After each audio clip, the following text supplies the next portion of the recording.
Excuse me, I'm eating an olive to make me feel like I'm having a martini. But it's a little too early out here to have a martini, so typically I'd be drinking during a podcast, but Well, it's only 1:00 out here. cheers.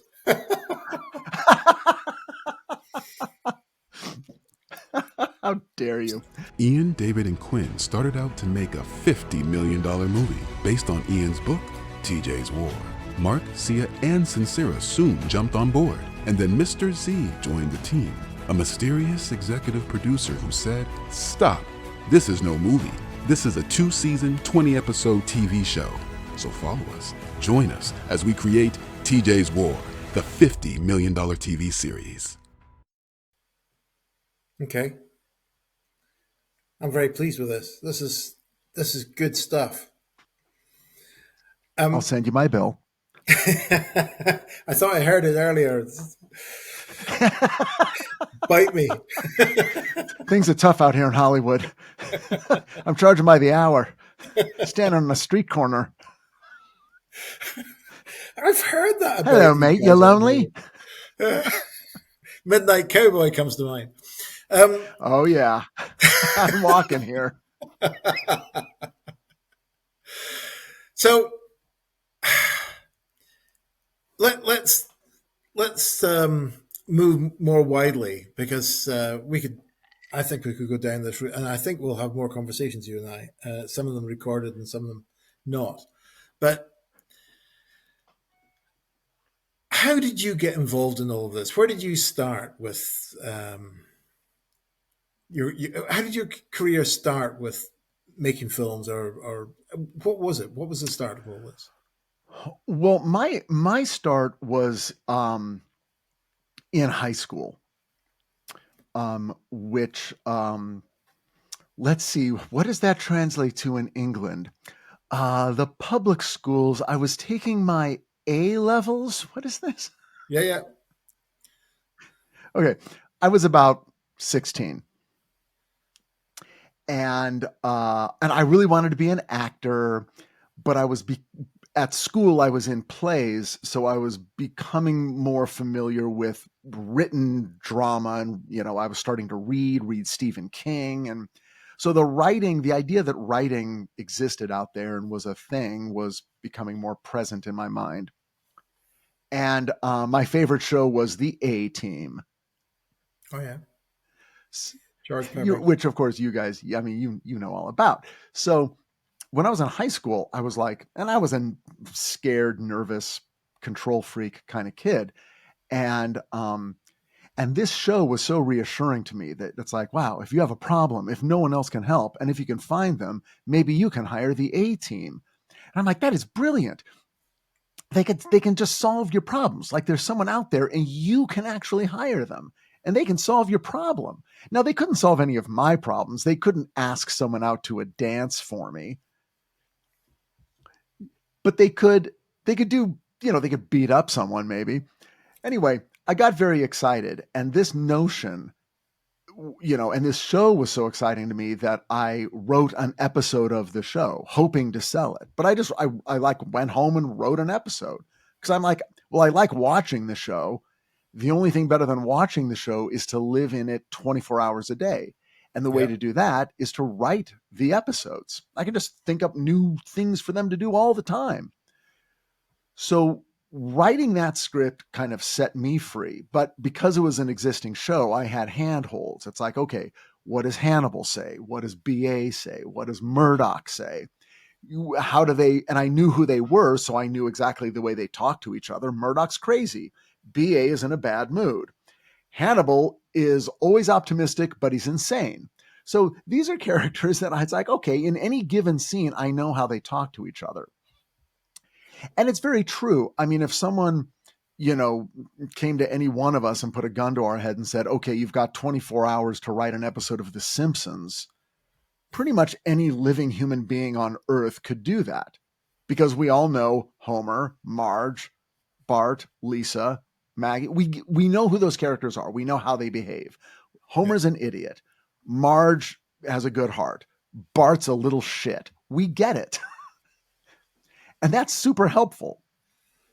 So writing episodes of existing TV shows kind of got me started, it gave me training wheels. And then later, after college and post college, I began to step out on my own and try to write movies. And what I found, and I went to film school, and my best friends at that time were all writers, and we were all trying to do things, was that I was learning early on, oh, it's never about what it's about. And I didn't get it at first, but a friend of mine, Tim Doyle, was like, anything you watch, it's never about what it's about. It's always about something else. And what's that other thing? What's that other story it's really telling? Because it's not about the place. It's not about the plot. It's not about any of that. All of that stuff is just there to put across kind of the moral of the story. And what's the moral of the story? Like when I'm teaching at UCLA, I'm like, Die Hard is not about a guy up against 12 terrorists. It's about a guy saving his marriage. Yeah. That's what the movie is about. Okay. When do the terrorists show up in Die Hard? And everyone goes 10 minutes. And I'm like, 20 minutes. What the fuck is that movie doing for 20 minutes before Hans Gruber strolls into the party and says, Mr. Takagi will not be joining us for the rest of his life? What are we doing? And it's like, well, what we're doing is Holly Gennaro. She changed her name back. She's not Holly McClane. She's Holly Gennaro. We're learning about Argyle, the chauffeur. He's telling Argyle all about his problems, and he's coming here. The wife moved away 6 months ago. They're having trouble. If those guys never look, if Alan Rickman never took over Nakatomi Plaza, you could still have a movie about a guy going to LA to his wife's Christmas Eve office party with all of her LA friends and try to save his marriage. Yeah. By the time the bell strikes midnight. You could do that movie. Very interesting. But they decided, can I just cut in there for a second to say that just to point out that TJ stands for Thomas John McClane. And he didn't like the name Thomas, so he was always known by John. So we've got John McClane and John McClane going on here. Dude, there's going to be Die Hard 7. Just accept it. Come on. God is telling you. Oh, God or whatever the universe is doing has been controlling what's been going on here for a long time now. It's the most bizarre journey I have ever been on, this thing. It's phenomenal. And meeting you as part of that, it's just been the best thing I've ever done, apart from my children and my third wife. So I love that. Yes. So keep going. But anyway, so I started writing all these TV shows, but these TV shows weren't selling. And then a friend of mine from college, he and I had done all of our film projects together, and his first couple of years out of college weren't great, and mine were certainly horrible. And he calls me up and he's like, we should just write a movie. And so we began a process of, writing a movie, which for us meant go to Blockbuster Video, look at all of the, boxes of all of our favorite movies and dream about writing something as good as something that we had watched and we enjoyed. And of course we came across Die Hard. Oh my God, it all comes back around full circle. And we're like, why can't we write a movie as good as Die Hard? So we decided, well, let's just write Die Hard on a train. Because that's the only thing that can make Die Hard better, is that if it took place on a train. So we spent the summer writing Die Hard on a train. And in film school, this is what they tell you not to do. They're like, don't just write a ripoff of the latest big Hollywood movie. Write your own personal story.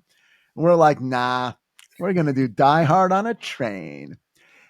And I don't know, 3 years, 4 years, I forget what it is. Years later, that script did sell, and it became the sequel to Under Siege, the Steven Seagal movie. It became Under Siege 2: Dark Territory. Wow.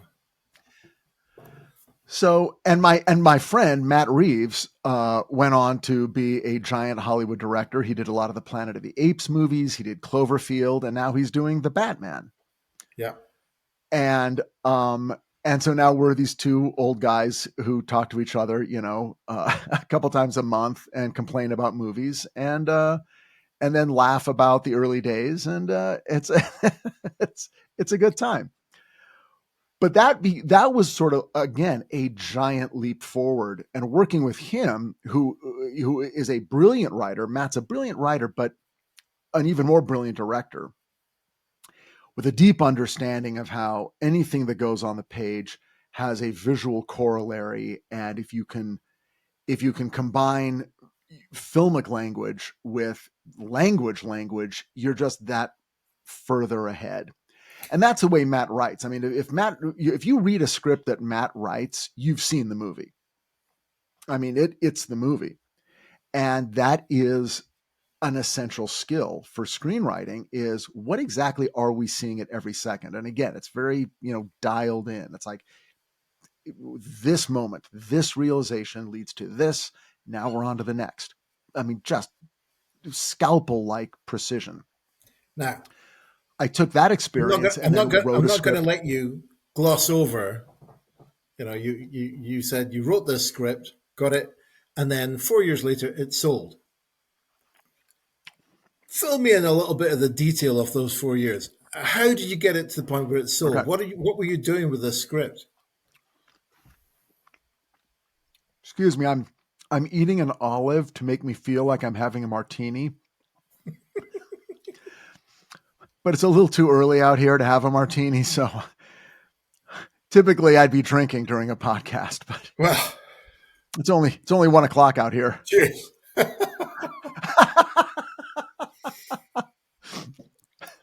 How dare you? It's All right. It's 3 minutes past 10 at night here, so I'm quite happy. Oh my gosh, the pubs are going to close. Okay. So, by the way, brilliant question. And that's exactly the right question to ask. You skimmed over the hardest part. I'm going to answer in two ways. First, I'm going to talk about briefly the writing, and then I'm going to talk about the selling. Here's how we did the writing. We rented a copy of Die Hard on VHS, and we watched it. And we, after every scene, we hit pause and then wrote down what happened in that scene. And then we hit play and then pause and wrote down what happened. And we did that throughout the entire movie. So it took us 4.5 hours to watch a 2-hour movie. I've got a friend like that. Well, that is how you write. That is how you learn how to write. He just watches the movie and then tells me what's going on. Television too, because he'll press pause and go, and another thing that happened here. And I'm watching the same thing you are. But anyway. Well, it's not until you write it down. What you're really doing is you're reverse engineering an outline of the movie that eventually got made, or the pilot episode, or whatever it is you're doing. And then it makes it very easy to go, oh, every single beat. It's like, because in the back of your mind, you should always be thinking, well, can I cut any of this? Could any of this been left out of the movie? And I'm telling you, if you watch a movie and there's more than 3 scenes that absolutely were not essential, there's something wrong with that movie. Okay? And when you're watching, you're just absorbing it. You're absorbing all kinds of stuff. But when you really, expose the structure in this particular way by writing down everything that happens in a scene, or, what the essential, it's like, oh, okay, here's what John McClane is telling Argyle. Here's exactly what he's saying to his ex-wife. Here's the scene. You're going, oh, all of this stuff is necessary. And it's like, well, why is it there? Well, I don't know. What is this scene doing? Well, it's telling us that he's still in love with his wife, but it's also telling us that she feels that in their relationship, she supports him, but he doesn't support her. He's simply not there for her. And then you go, oh, I get it. That's what the fucking movie's about. In the biggest way possible, he's going to prove that he's there for her in the most difficult of circumstances. And he's going to answer that question about their marriage. Wow. And that's what he does. He can either do it by buying her a very thoughtful gift, or he can do it by killing 12 terrorists. In this movie, because of the genre it's in, the genre explains how he's going to do it on this level, not this level. Yeah. You and I do it on this level. John McClane does it on this level. We write our script. I don't have an agent. Matt doesn't have an agent. Our parents don't work in the industry. We went to film school. Big fucking deal. But he knew someone who knew an entertainment lawyer who was our own age. We were in our early 20s. I think I was 23. He may have been 24.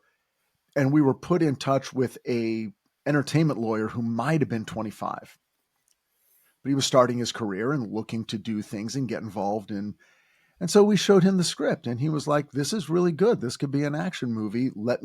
I know some producers. Let me send it out. Now, before that happened, he was like, okay, we'll do the normal thing, which is he partnered with a bigger lawyer at his firm who was associated with agencies. And they said, okay, we're going to send this out to all the studios and we're going to see if we can sell it. And if it sells, then we'll help you find an agent and your careers will go on. The script was sent to every studio in town. No one bought it. People liked it, and some people really liked it, but nobody bought it. So then Carl, our lawyer, then began sending it to other independent producers and then just people who were producers trying to find foreign financing to make a movie because everyone is trying to get something done. And if you're a person like an agent or a lawyer, you're trying to connect those people together so that now they're moving together. Okay, if we can get this script hooked up with some producers who have people who have money, boom, boom, boom, maybe that can work. And this has been the process for 150 years. Same process with theater before film and everything that's about to come. So bit by bit, he found these young, inexperienced producers, but they had connections to some money. So they tried to make a deal with getting a Japanese money, from the company JVC. And well, maybe to do that, we've got to change it so that the train is the bullet train in Tokyo and you guys rewrite the script. Maybe that, okay, whatever we've got to do. Well, now they've met someone who knows a star. Maybe we can get Kurt Russell to be the star of this movie. So they went that way for a little while. Didn't work out. One day they met a manager producer who had a client who had just written a very successful movie called Under Siege. The writer was J.F. Lawton and the producer was Gary Goldstein. And they told Gary Goldstein, it's funny, we're working with a couple of kid writers who have written sort of, if Under Siege is Die Hard on a battleship, they've written Die Hard on a train. And Gary Goldstein is like, well, Warner Brothers is going to want to make a sequel to Under Siege. So maybe this could be a Steven Seagal movie. And if I'm the one who brings it to Warner Brothers, then I'm a producer. So Gary Goldstein is thinking all this. So now he's getting on board, as it were. This process is taking years. We're now 3 years in. Okay. What money are we making? Well, those first two little producers are optioning the script, which legally gives them the right to try to set it up somewhere. And so they're paying us like $1,000 every 9 months. Okay. So we're not making money, but we're getting officially paid. But it wasn't until Gary Goldstein came along at the moment that Warner Brothers was looking for a sequel to a movie that it got into that rarefied, oh my God. Because at that point, Warner Brothers was like, we got to get moving on this and we want to do it. Internally, Warner Brothers had been developing a script. There were writers writing a dedicated sequel to Under Siege, but they were like, we're open to anything. It came down to 3 scripts, one of which was ours. And they said, Steven Seagal is going away this weekend. He's going to read all 3 or have someone read them to him. And then he'll decide which one he wants to do. So he did. It was our script and 2 others, and he selected one of the others. And all the guys at the top of Warner Brothers went, yeah, no, fuck you. You're doing this other one. We like the train. So Seagal was like, that's okay. I don't care. I'm just the guy. I've been kicked in the head too many times. So brilliant. I just want to get fat, and you guys can make me look like I'm doing what I'm doing. So then on Monday we found out, they selected your script, and then they did, and then that began a process of them making the movie, and then it took them 1.5 years to make the movie, and then the movie came out and did okay. Wasn't a giant hit. Did all right. But by then, Matt was pursuing his directing career, and I was trying to write other scripts, and we were no longer writing as a partnership. So then I kind of had to start again and go, okay, so what I can do with the incredibly talented Matt Reeves, but now I've got to prove I can do something on my own. And then it took another, 5 years before I really managed to write something that represented what I was interested in and could do as a writer, and that was the Mothman Prophecies. Yeah, fantastic. Just going back a second, you were getting paid for the option. When did you get paid for the film being made? Did you get once the film was in the can, or once it was distributed, or when? They break it up into steps. So when the movie was purchased, we got a chunk of money. And then in our contracts, it said, okay, now if the movie actually goes ahead and through the rest of its internal development and we greenlight it and we start filming, then on day 1 of principal photography, of actual production, we'll give you another chunk of money. And then at the very end of the process, after the movie has been made, if you and Matt retain sole credit, because we might bring on 10 other writers, and they did, to rewrite and do things. And then ultimately the Writers Guild will read all the drafts and make a determination of who should get credit. Wow. But it's like, if you get sole credit, you'll get another chunk of money. Now, if you get shared credit, you'll get half of that. And if it's shared with 3 people, then you'll get a third of that. But if it's just the 2 of you, you'll get the full amount and you divide it among yourselves. And that's what happened. And one of the ways they determine it, weirdly enough, is the film that got made, we literally had 1 line of dialogue still in the movie. 1 line. But when the Writers Guild read all the various drafts, they came back and said, well, the original script was about a guy on a train trying to save his niece from terrorists. And in all these changes, even though the scenes have changed and the dialogue has changed, it's still about a guy on a train trying to save his niece from terrorists. Same movie. They get sole credit. So we got sole credit. And that's how these determinations are made. There's a famous story.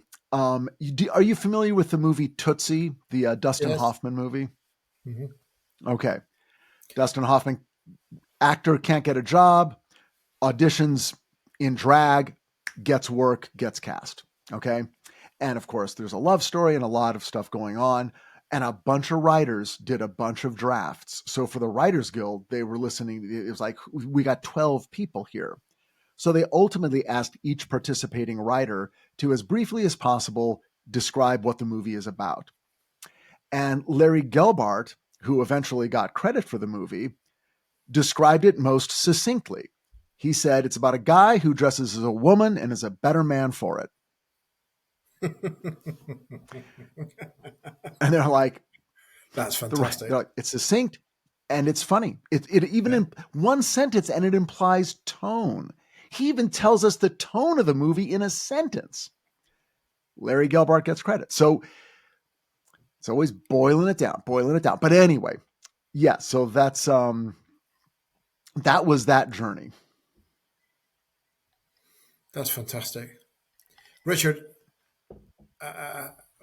we have to draw this to a close today, but I just want to call you up tomorrow and have another meeting. It's just been fantastic. Seriously, absolutely fantastic. And I thank you very much for being our guest today. Is there anything you want to say just before we finish? I want to thank you for having me on. I'm so thrilled that you're having this journey.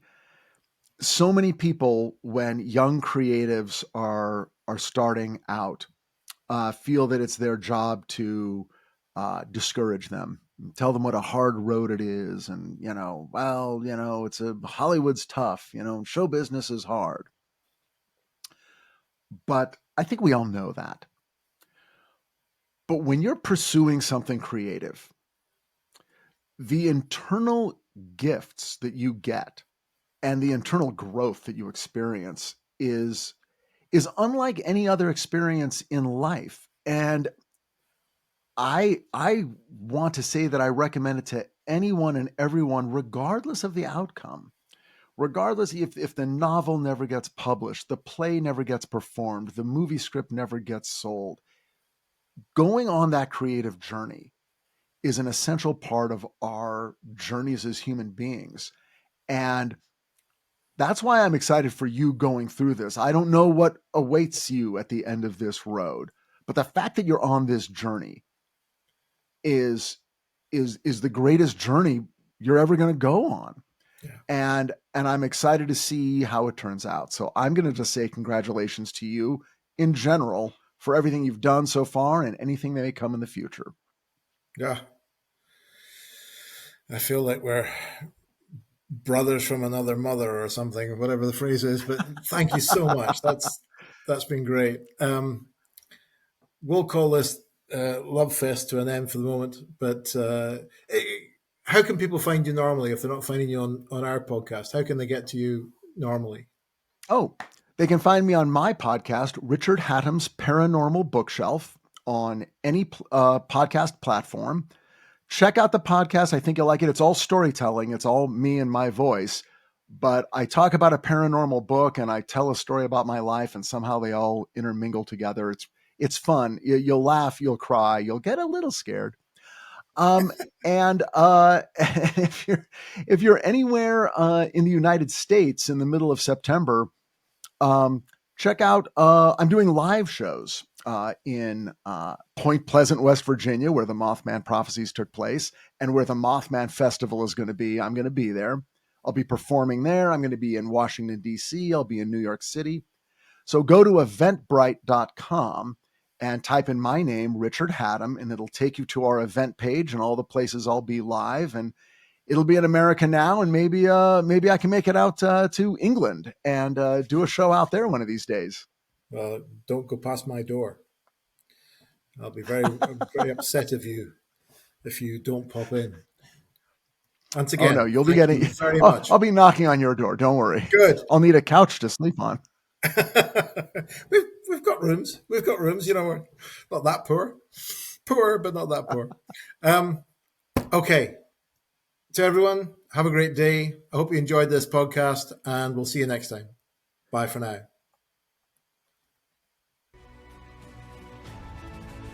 To find out more about the book, visit tjswar.com. And to buy it, click on the Amazon link below. So follow us, join us as we create TJ's War, the $50 million TV series.